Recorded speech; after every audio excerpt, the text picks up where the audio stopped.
আসসালামু আলাইকুম। আজকে পেলকা রান্না করব। দেখো পাতাগুলো নিয়ে নিয়েছি পুরাট পুরাট। দেখো বতুকা তুলবো। এখন বতুকা তুলে নিয়েছি। প্রথমে কড়াই দিয়ে লঙ্কা দিয়ে রসুনের পাতা রসুন দিয়ে এখানে পানি দিয়ে একটু, তারপরে এখানে খাওয়ার সোটা দিয়ে দিলাম।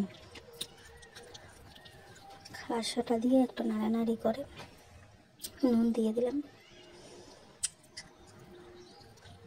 সোটাটা একটু কম হয়ে গেছে, তার জন্য একটু আরেকটু দিয়ে দিয়েছি। একটু নাড়াচাড়া করে নিয়ে একটু জল দেবো। ফুটে এলে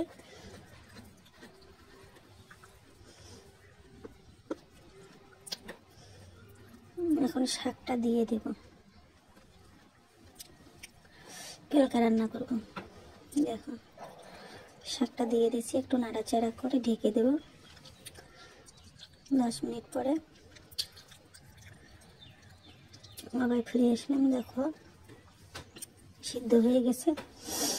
এখন একটু ঘুটনি দিয়ে ঘাটবো।